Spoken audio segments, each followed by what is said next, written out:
আপনারা যদি প্লে স্টোরের একটা সেটিংস অন করে দেন তাহলে কিন্তু আপনাদের অজান্তেই যদি কোনো থার্ড পার্টি অ্যাপ যেগুলো আপনাদের অনেক তথ্য চুরি করে নিচ্ছে বা যেই অ্যাপগুলো আপনাদের জন্য অনেকটা হার্মফুল হয়ে থাকে সেই সকল অ্যাপ যদি আপনাদের মোবাইলের মধ্যে ইনস্টল থাকে সেটা অটোমেটিক্যালি আনইনস্টল হয়ে যাবে এবং পরবর্তীকালে যে সকল অ্যাপগুলো আপনাদের জন্য অনেকটা হার্মফুল সেই সকল অ্যাপগুলো কিন্তু আর ইনস্টল হবে না।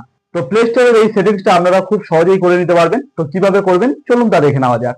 তো এর জন্য কি করবেন, সবার প্রথমে আপনাদের মোবাইলের প্লে স্টোরটাকে ওপেন করবেন। প্লে স্টোরটা ওপেন করার পর উপরের দিকে দেখবেন আপনাদের যে নামের লোগো রয়েছে এখানে আপনাদেরকে ক্লিক করতে হবে। তো এখানে ক্লিক করার পর এবার যদি একটু স্ক্রল করে নিচের দিকে আসেন তো এখানে একটি অপশন পেয়ে যাবেন প্লে প্রোটেক্ট বলে। তো এখানে আপনাদেরকে ক্লিক করতে হবে।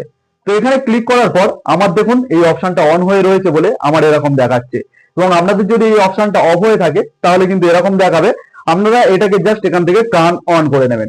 তো টার্ন অন করার পর আপনাদের এরকম হয়ে যাবে এবং এখান থেকে দেখুন একটি অপশন রয়েছে স্ক্যান বলে, আপনারা এই স্ক্যানে ক্লিক করে দেবেন। তো স্ক্যানে ক্লিক করলে এখানে স্ক্যান হতে থাকবে এবং আপনাদের মোবাইলের মধ্যে যদি কোনো থার্ড পার্টি হার্মফুল অ্যাপ থেকে থাকে সেটা এখানে দেখিয়ে দেবে, আপনারা এখান থেকে আনইনস্টল করে নিতে পারবেন।